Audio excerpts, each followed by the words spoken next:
चलिए, तो अब हम लोग पार्ट 2 मैथ जो 14 फरवरी को हम लोग का 100 ऑब्जेक्टिव होगा, उसमें से हम लोग 20 ऑब्जेक्टिव किए थे। आज हम लोग 21 नंबर से ऑब्जेक्टिव करना प्रारंभ करेंगे।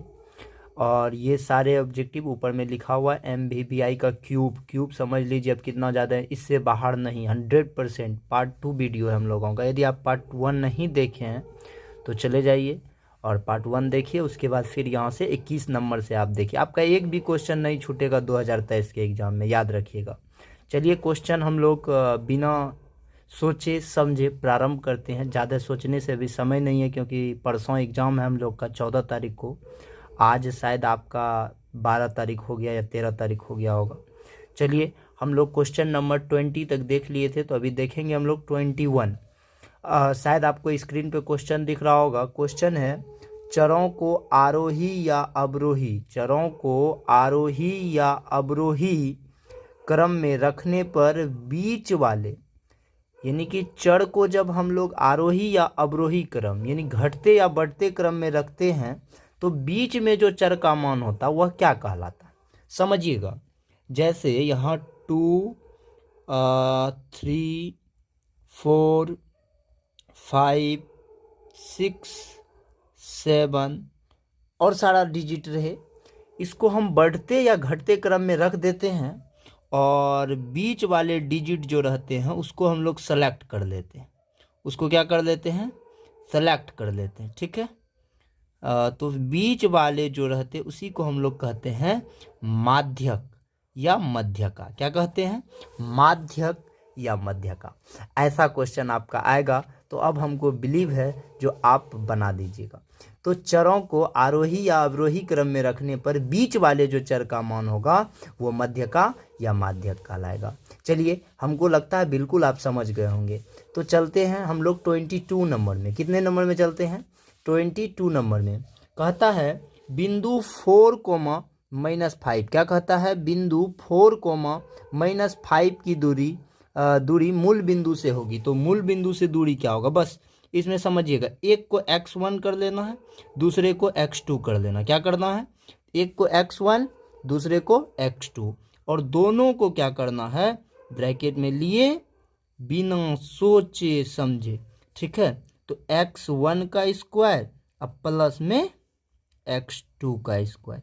बात आ गया समझ में? तो चलिए देखते हैं। x1 में क्या है? 4 का स्क्वायर प्लस क्या है? -5 का स्क्वायर। आप ही बताइए, 4 का स्क्वायर क्या हो जाएगा? 16 और 5 का स्क्वायर 25। दोनों को जोड़ दिए तो अंदर रूट क्या निकल गया? 41। तो बिंदु इतना की दूरी मूल बिंदु से क्या हो जाएगी? अंदर रूट 41। क्या समझ में आ रहा है ना आप लोगों को? बिल्कुल आ रहा है ना? मज़े से समझिए। चलते हम लोग क्वेश्चन नंबर 23 में। 23 क्या है? 1 + cot स्क्वायर थीटा का मान। देखिए, एक ही नहीं, इसका टाइप सारा बता देते हैं। 1 + cot, इसमें समझिएगा, जब भी आपको वर्ग सूत्र, ये स्क्वायर लगने के बाद हम लोग इसको वर्ग सूत्र कहते हैं। क्या कहते हैं? वर्ग सूत्र कहते हैं। कौन सा सूत्र कहते हैं? वर्ग सूत्र जब भी आएगा, याद रखिए, वर्ग सूत्र आपको जब भी पूछेगा, ठीक है, तो आपको किस प्रकार से बनाना वर्ग सूत्र को समझिए। साइन का रिलेशन जो होता है वर्ग सूत्र में वो कॉस के साथ होता है। किससे होता है? कॉस से। साइन का रिलेशन कॉस के साथ। किससे? तो यदि आपको 1 + साइन या कुछ भी रहता तो वहाँ हम लोग किसको लिख देते? कॉस को लिख देते। अब समझिएगा, और कॉट का रिलेशन जो होता है वो कॉसेक से होता है। किससे होता है? कॉसेक से होता है। और सेक का रिलेशन टेन से होता है। किससे होता है? टेन से होता है। बात समझ में आया? साइन का कॉस से, कॉट का कॉसेक से, सेक का टेन से। तो यहाँ 1 + cot स्क्वायर थीटा है, तो इधर आके हम लोग का क्या हो जाएगा? Cosec square theta. क्या हो जाएगा? साइन का कॉस से, साइन रहता तो हम लोग कॉस यूज करते हैं, कॉस रहता तो फिर उसका रिलेशन। बात समझ में आ गया होगा? चलते हम लोग नेक्स्ट क्वेश्चन। नेक्स्ट क्वेश्चन में है अर्धवृत्त का कोण होता है। समझिएगा, जब हम लोग एक गोलाकार घड़ी बनाते हैं तो यह घड़ी जो होता है ना, ये पूरा गोल होता है एकदम, जैसे ना कहता पप्पा जी का पैसा गोल, वैसने ही पूरा गोला रहता है। ठीक है, जब ये पूरा गोल हो जाता है तो 360 डिग्री का कोण बनाता है, जिसको हम लोग वृत्त कहते, पूर्ण वृत्त। अब इसी को आधा कर दीजिए, आपको भी पता है ना, कोई चीज़ को आधा करेंगे मतलब 2 से भागा कर देंगे। काट दिए, कितना डिग्री निकल गया 180। तो आधा वृत्त का कितना निकल गया 80, पूरा वृत्त का कितना निकल गया 360। अब देखिए कहेगा वृत्त का चतुर्थांश का कोण कितना होता है। तो चतुर्थांश का मतलब क्या होता है, इसको 4 भाग में, एक आदमी था उसको 4 बेटा था, पुतो आया 4 भाग में उसका संपत्ति बांट दिए। तो समझिएगा थोड़ा घटेगा कि बढ़ेगा, स्वाभाविक है जो घटेगा। तो देखिएगा इसको 4 भाग में जब बांटे तो हम लोग क्या कर देंगे, 360 को 90 से भागा कर देंगे। देखिए 4 से इसको कर देंगे तो 4 दमा 36, 90 डिग्री। कितना डिग्री निकल गया, 1 पार्ट्स कितना डिग्री हो जाएगा इसका 90। तो आपसे 3 टाइप से इसे क्वेश्चन पूछ सकता है। वृत्त का कोण होता है 360 डिग्री, अर्धवृत्त का कोण होता है कितना डिग्री 180 डिग्री, और वृत्त के चतुर्थांश का कोण होता है 90 डिग्री। ओके, यदि किसी भी टाइप से पूछेगा तो आप उसका जवाब आसानी पूर्वक देख दीजिएगा, लेकिन वीडियो देख लीजिएगा पूर्ण रूप से। तब चलते हम लोग 25 नंबर में। चले, कहता है अधिकतम बारंबारता वाले वर्ग को क्या कहते हैं। कल आप लोग को बहुलक बताए थे, याद होगा। तो जो सबसे ज्यादा बार आता, अधिकतम का मतलब होता है सबसे ज्यादा, तो अधिकतम बारंबारता वाले वर्ग क्या कहलाते हैं, बहुलक कहलाते हैं। क्या कहलाते हैं, बहुलक कहलाते हैं। चिल्का सब समझ में सबको आ रहा होगा, हमको भी लग रहा है आप लोग समझ रहे होंगे। ठीक है, तो अधिकतम बारंबारता वाले वर्ग क्या कहलाते हैं, बहुलक कहलाते हैं। चले क्वेश्चन नंबर 26 कितना में, तो अधिकतम बारंबारता वाले वर्ग क्या कहलाएंगे, बहुलक कहलाएंगे। याद हुआ या नहीं हुआ। चलिए अब हम लोग नेक्स्ट क्वेश्चन देखेंगे 26 नंबर। रैखिक बहुपद का घात होता है। रैखिक बहुपद समझिएगा, बहुपद वह होता है जिसमें चर का घात कभी भी ऋणात्मक नहीं, हमेशा का हमेशा चर का घात क्या होगा, धनात्मक होगा। ठीक है, तो समझिएगा रैखिक बहुपद उसको कहते हैं जिसका मैक्सिमम घात, जिसका मैक्सिमम पावर क्या होगा, चर का मैक्सिमम पावर कितना होगा 1 होगा। ठीक है, तो एक घातीय बहुपद को ही रैखिक बहुपद कहा जाता है। एग्जाम्पल 4 2x पर पावर 1, बताइए ये कौन सा बहुपद होगा, रैखिक बहुपद होगा। समझिएगा, लेकिन यहाँ पूछ दे 2x पर पावर 2, ये कौन सा बहुपद के अंतर्गत आएगा, तो आप इसको कहिएगा ये रैखिक नहीं हो सकता, क्योंकि इसका मैक्सिमम घात कितना हो गया है 2 हो गया है। समझ में आ गया ना। वही यदि घात का मैक्सिमम पावर जैसे 2x 3 plus 3x square plus 4x plus 4, अब आपको कहेगा बताइए यह किस प्रकार का बहुपद है। अब आप बताइएगा, देखिए यहाँ मैक्सिमम घात, चर का मैक्सिमम पावर 3 है, तो इसको हम लोग त्रिघातीय बहुपद कहेंगे। कैसा कहेंगे, त्रिघातीय बहुपद कहेंगे। कैसा बहुपद, त्रिघातीय बहुपद। कैसा बहुपद, त्रिघातीय। तो जिसका चर का मैक्सिमम पावर देखे बता दिए। तो रैखिक बहुपद का घात हमेशा याद रखिएगा, रैखिक बहुपद का घात हमेशा याद रखिएगा 1 होता है। रैखिक बहुपद का मैक्सिमम घात 1 होता है। याद हो गया कि नहीं, ये क्वेश्चन बाबू पक्का पूछेगा नूनू, एकदम यादे रख लो इसको, भूलना नहीं को जरा सा। रैखिक बहुपद का घात 1 होता है, द्विघातीय बहुपद का घात 2 होता है, त्रिघातीय बहुपद का घात 3 होता है, चतुर्घातीय बस जितना कह दे चलो। लेकिन हमको लगता है चतुर्घातीय तक मैक्सिमम पूछता है, उसके बाद नहीं पूछता है। सोच लेता बच्चा सब अपने समझदार हो गया, क्या करेंगे। चलिए अब हम लोग 27 नंबर क्वेश्चन पे चलते हैं, जिसको इंग्लिश में 27 कहते हैं। पता है कि नहीं, LKG में पढ़े होंगे, शायद नहीं पढ़े होंगे, पढ़बो नहीं कीजिएगा, इंटर में जाइएगा तब अंग्रेजी सीखिएगा। ठीक, रवि सर उसके लिए अवेलेबल रहते हैं, इंग्लिश के लिए बहुत अच्छे बताते हैं इंग्लिश। उसका नाम है 0 लेवल से हीरो लेवल, जरूर संपर्क कीजिएगा। चलिए आगे चलते हम लोग। ये क्वेश्चन भी बहुत इंपॉर्टेंट है, शायद आपको एग्जाम में पक्का 2023 में पूछबे करेंगे, क्योंकि ऊपरे में लिखा हुआ है, इससे बाहर नहीं तो फिर कहाँ। चलिए, मूल बिंदु का निर्देशांक होता है। अब समझिएगा मूल बिंदु, कल के पार्ट 1 में भी बताए थे, फिर समझिएगा होता क्या है। एक लाइन ये है और दूसरा, इसी को हम लोग, इसको हम लोग y अक्ष कहते हैं और इसको हम लोग x अक्ष कहते हैं। चिल्का सब बढ़िया से समझिएगा, काहे कि एग्जाम कपार पे रखा हुआ है, और नहीं तो बलि का बकरा बन जाना जाके वहाँ से। यहाँ से वीडियो देखबे न करेगा तो बन जाएगा, बढ़िया से देख लो नूनू सब। ई हो गया x अक्ष, सुतल सुतल एक्स अक्ष, उठल उठल वाई अक्ष। याद हुआ? चलिए वो बात याद रख ले बाबू सब। सुतल सुतल एक्स अक्ष, उठल उठल वाई अक्ष। और जहाँ एक्स अक्ष और वाई अक्ष कटेगा उसी को कटाने बिंदु को हम लोग कहते हैं मूल बिंदु रे बाबू सब। कौन बिंदु कहते हैं? मूल बिंदु। एक्स अक्ष और वाई अक्ष जहाँ पे कटेगा उसको हम लोग कहेंगे मूल बिंदु। अब बताओ, कटा जहाँ पे हुआ होता है जीरो जीरो, क्या होता है? क्या कि यहीं से दोनों चीज प्रारंभ होता है, तो मूल बिंदु का निर्देशांक आपका हो जाएगा जीरो जीरो। याद रहेगा कि नहीं? मूल बिंदु का निर्देशांक जीरो जीरो, मूल बिंदु का निर्देशांक जीरो जीरो। चलिए हम लोग नेक्स्ट क्वेश्चन 28। चलिए चिल्का सब, अब हम लोग चलते हैं 28 नंबर में और इसको आसानी से समझ लेंगे। और ये भी क्वेश्चन क्योंकि ऊपरे में लिखा हुआ है, इससे बाहर नहीं, कहीं नहीं जानना है। और रिवीजन से ही होगा डिवीजन, याद रखिएगा, रिवीजन से ही होगा डिवीजन। सुतलोम नुनू देख लीजिएगा, पक्का पक्की एकदम। दो परिमेय संख्याओं के बीच अधिकतम कितनी परिमेय संख्या हो सकता है? तो समझिएगा, मान लेते हैं एक है 2 और एक है 3, तो दोनों के बीच में कितना परिमेय संख्या, यानी कि दो परिमेय संख्याओं के बीच में अधिकतम कितना परिमेय संख्या लिख सकते हैं? तो अभी एग्जांपल में थोड़ा दे देते हैं, जैसे 2.1, 2.2, 2.3, 2, मतलब कि लिखते चलो लिखते चलो लिखते चलो। कहाँ तक लिखो रे नूनू? चल लिख, अनंत। कहाँ तक? अनंत। इसी को ढेर अंग्रेजी जानते हो तो इन्फिनिटी कहा जाता है, नहीं तो है या उल्टा 8 है ना, उल्टा है नूनू, एकदम उठा था। ठीक, समझ में आ गया कि नहीं गया? तो दो परिमेय संख्याओं के बीच अधिकतम कितनी परिमेय संख्या होती है? अनंत। और नहीं याद है तो उल्टा 8।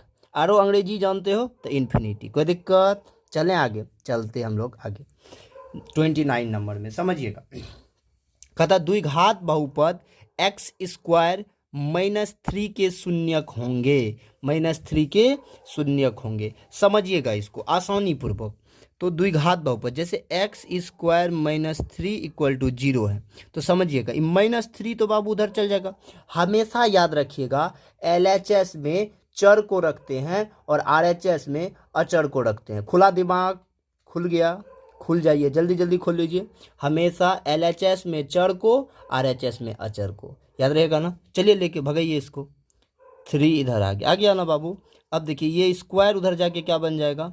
रूट बन जाएगा। क्या बन जाएगा? और जब इसको हम शून्यक के रूप में लिखेंगे तो दो रूप में लिखेंगे, एक बार प्लस में एक बार माइनस। तो इसके दो हो गए शून्यक, क्या सब? +√3 -√3। समझ में आ गया कि नहीं आ गया? तो LHS में किसको रखेंगे?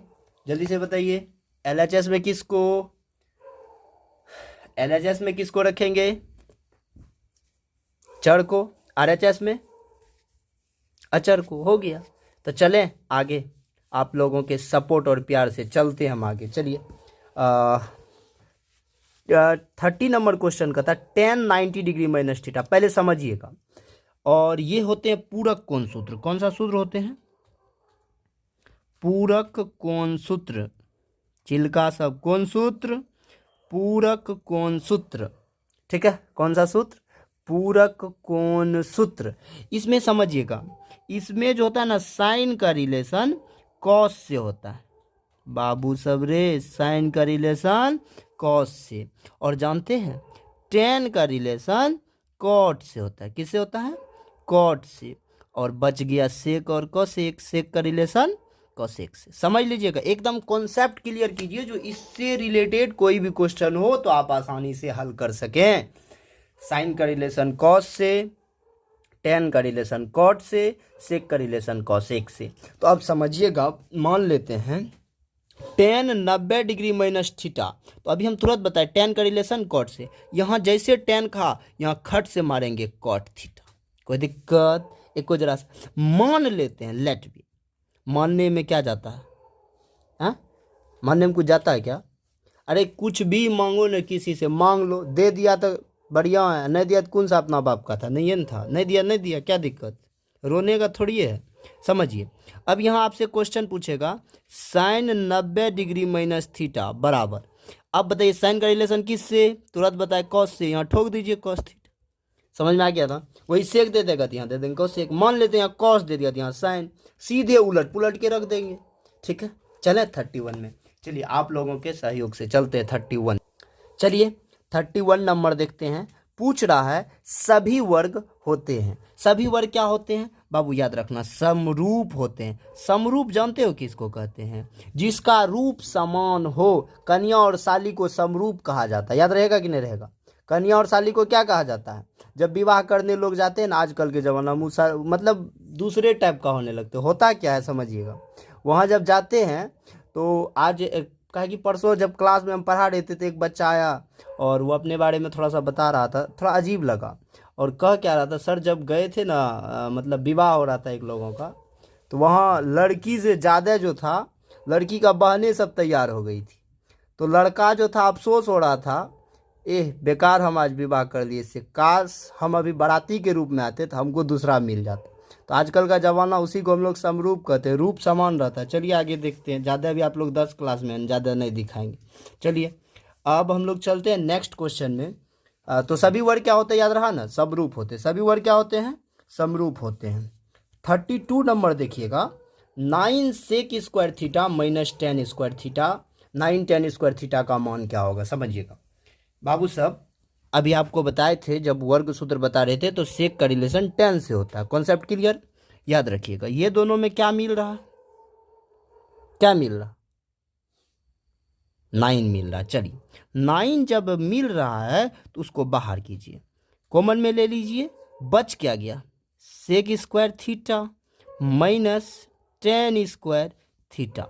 ठीक है, अब समझिए, जब हम 9 बच गया और यहाँ नहीं कुछ तो इंटू रहता है, याद रखिएगा, sec square theta minus 10 square theta बराबर होता है 1। तो 9 इंटू 1 क्या हो गया, 9।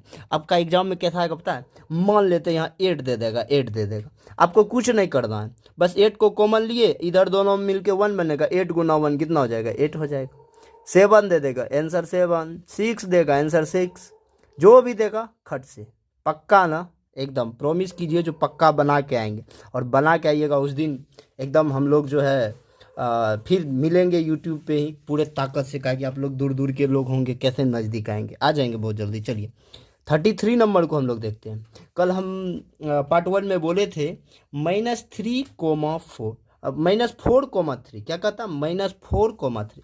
तो ये देखिएगा, ये जो निर्देशांक हैं, ये निर्देशांक में पहले आपका एक्स अक्ष होता है, कौन सा अक्ष, और इसी को हम लोग भुज कहते हैं। क्या कहते हैं रे बबुआ सब, भुज। और दूसरा जो होता है बाबू वो होता है वाय अक्ष, जिसको कहते हैं कोटि। क्या कहते हैं, कोटि। कोई दिक्कत, पहला भुज दूसरा कोटि, पहला भुज दूसरा कोटि। यानी कि कोई भी निर्देशांक के जो पहले होंगे उसको एक्स अक्ष और उसी का नाम भुज, और दूसरा होता है वाय अक्ष, वाय अक्ष और उसी का नाम होता है कोटि। तो कहता किस पाद यानी चतुर्थांश में, किस पाद यानी चतुर्थांश में, कल आपको बताए थे, समझिएगा। यहाँ था फर्स्ट क्वाड्रेंट में प्लस प्लस, दूसरा में था माइनस प्लस, तीसरा में था माइनस माइनस, चौथा में था प्लस माइनस। ये हो गया फर्स्ट क्वाड्रेंट, ये हो गया सेकेंड क्वाड्रेंट, ये हो गया थर्ड क्वाड्रेंट, ये हो गया फोर्थ क्वाड्रेंट।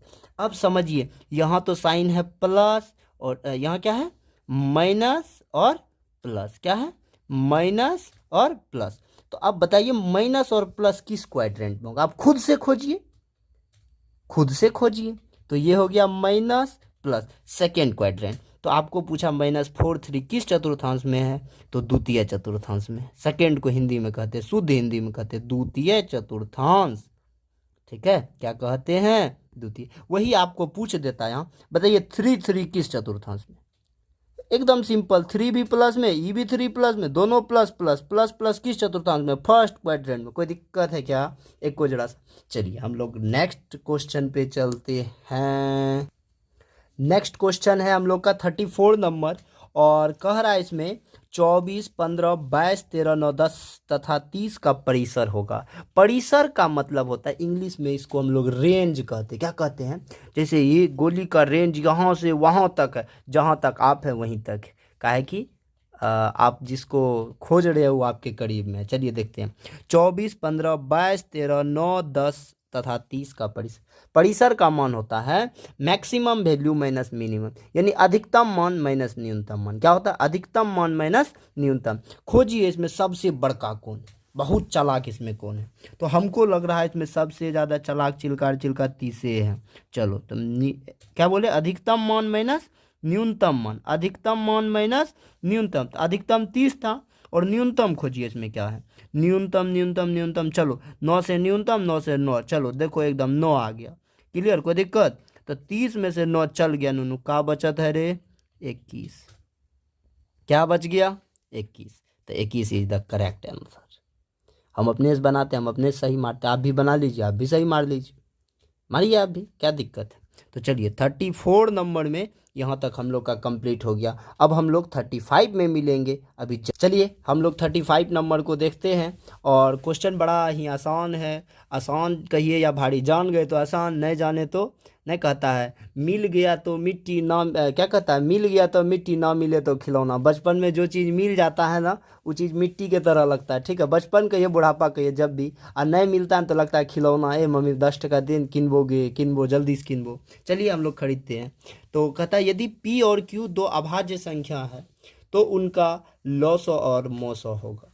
तो समझिएगा, मान लेते हैं लॉसो का तो मतलब होता है यदि उस संख्या में भाग ना लगे किसी को तो गुना कर दीजिए। चलिए छोड़िए, तब पी गुना क्यू, तो क्या हो गया पी क्यू। मोसो जब अभाज्य संख्या है तो याद रखिएगा, दो अभाज्य संख्याओं का मोसो हमेशा कितना होगा, 1 होगा। कितना होगा? वही दो लगातार सम संख्या होगा तो उसका मोसो कितना होगा, 2 होगा। फिर विषम संख्या होगा तो उसका मोसो कितना होगा, 1 होगा। अभाज्य संख्या का मोसो 1, सम संख्या का मोसो 2, लगातार होना चाहिए। और क्या कहता है, विषम संख्या का मोसो क्या होगा, 1 होगा। और लॉसो इसका क्या होगा, दोनों गुना कर दिए। चलिए अब हम लोग चलते हैं 36 नंबर में। 36 नंबर क्वेश्चन क्या कह रहा है बाबू, 15 और 20 के लॉसो। चलिए लॉसो शायद समझ में नहीं आ रहा है, इसी को एलसीएम कहा जाता है। क्या कहा जाता है? Lowest common multiple. क्या कहा जाता है? Lowest common multiple. एंड यानी और मोसो का अनुपात, मोसो का भी फुल फॉर्म जानिए, शॉर्ट फॉर्म जानिए, एचसीएफ, हाईएस्ट कॉमन फैक्टर। चलते हैं, समझिएगा। जैसे आप 15 और 20 का लॉसो निकालते हैं तो निकाल दीजिए। 3 5 जब 15, और 3 से तो नहीं लग रहा, 5 से लगा देते। 5 3 जा 15, 5 4 जा कितना हो गया, 5 3 4, कितना हो गया 60। एलसीएम लॉसो निकल गया हम लोगों का। चलिए मोसो भी निकाल देते हैं। अभी ये बचपन में जो आप लोग सीखेंगे वही, नहीं तो अभाज्य गुणनखंड से भी हम निकाल देते। ठीक है, तो चलिए 5 3 जा 15, क्या कि आप ये जान रहे होंगे इसलिए इसको कर दिए। तो इसका हो गया आपको लॉसो हो गया 60 और मोसो हो गया 5। तो 60/5 हुआ, काट दिए तो कितना हो गया, 12:1 इज द करेक्ट आंसर। क्या आपको समझ में आ गया कि नहीं आ गया? पक्का आया होगा, हमको भी बिलीव है, आपको भी शायद। चलिए नेक्स्ट 31 नंबर में चलते हैं। क्वेश्चन है ए एन बराबर वाट। लगा दिया जिंदगी में वाट, बेकार वाट वाला क्वेश्चन आ गया। चलो समझ लेते हैं। ए एन का फॉर्मूला बाबू होता है, ये आपका एपी चैप्टर से, एपी का फुल फॉर्म होता है अर्थमेटिक प्रोग्रेशन। क्या होता है? अर्थमेटिक। और हिंदी में यदि शुद्ध हिंदी में कह दे तो समांतर श्रेणी कहा जाता है उसको। ए एन बराबर चिल्का सब होता है ए प्लस n-1 इंटू डी। इस पे कल सवाल भी एक बताए थे, और नहीं तो पार्ट 3 जब आएगा तो उसमें पक्का इसका दिया रहेगा। ठीक है, ए एन बराबर क्या होता है, a plus n-1 into D. चले नेक्स्ट क्वेश्चन में, कोई दिक्कत है क्या? नहीं ना। चलिए चाप की लंबाई क्या होता है, चलिए जान लेते हैं। θ/360 इंटू 2πr। याद हुआ? θ/360 इंटू 2πr। कोई दिक्कत? एक को जरा सा यही पूछेगा, त्रिज्यखंड का क्षेत्रफल क्या होता है, θ/360 इंटू πr स्क्वायर। कोई दिक्कत? चलें आगे। चलिए बहुपद y² - 6y + 8 का घात होगा। देखिए घात क्या होता है, चर का अधिकतम मान ही घात कहलाता है। चर का अधिकतम, चर का जो पावर होगा, पावर याद रखिएगा, चर का अधिकतम मान यानी पावर जो होगा। तो बताइए इसमें y चर है, इसमें y, और यहाँ तो कुछ है ही नहीं, ये तो अचर है। तो बताइए ये दोनों में पावर किसका ज़्यादा है? इसका पावर है कितना है, 2, तो घात कितना हो जाएगा, 2। मान लेते हैं यहाँ 5, तो यहाँ क्या 5, यहाँ 6, यहाँ 6, यहाँ 7 7 8 8 9, गिनती गिनिए, नूनू की तरह गिनते रहिए जिंदगी भर, कोई दिक्कत। लेकिन 2 एक काम चल गया। चलिए चलते हैं। आर त्रिज्या वाले गोले का पृष्ठीय क्षेत्रफल क्या होगा? तो गोला का तो वक्र और संपूर्ण, मानिए तो सब चीज वही होता, तो गोला का पृष्ठीय क्षेत्रफल क्या होता है बाबू, जल्दी बताइए। 4 पाई स्क्वायर, आर त्रिज्या वाला था इसलिए हम लोग इसको क्या लिख दिए। तो यहाँ से हम लोग 40 क्वेश्चन को कंप्लीट कर दिए। काश यदि आप लोग ये 40 क्वेश्चन को कंप्लीट कर लीजिएगा तो शायद वो जो एक लोग सुनते हैं फैल का शब्द आपको सुनना नहीं पड़ेगा। पक्का मेरा गारंटी आपका 30 ऑब्जेक्टिव इससे ठोक के बनेगा, ये हमारा दावा है। आज आप बना लीजिएगा, कल आप भी दावा दीजिएगा। जो देखिए प्रिंस सर का वीडियो, और आप भी 40 में से पक्का पक्की हमको लगता है 30, आपको 30 में पास होता है। आप जिंदगी में फेल नहीं कीजिएगा। एक बार मेरा कहना मानकर आप देखिए और अपने दोस्तों को भी दिखा दीजिए जो वो भी फेल नहीं करे। भगवान न करे आपको फेल का मुंह देखना पड़े, और सारा हम ऑब्जेक्टिव ला देंगे। चिल्का साहब आप लोग बढ़िया से सिर्फ देखें, विशेष हम कुछ नहीं कहेंगे। यदि अच्छा लगे तो वो आप पे डिपेंड करता है क्या करना है नहीं करता। धन्यवाद। हम लोग फिर मिलेंगे। यदि आपको अच्छा लगे तो कमेंट में ज़रूर लिखिएगा सर नेक्स्ट पार्ट ला दीजिए, कहिएगा तो लाएंगे, अन्यथा नहीं ला पाएंगे हम। ठीक है, धन्यवाद। फिर मिलेंगे, तब तक के लिए बाय।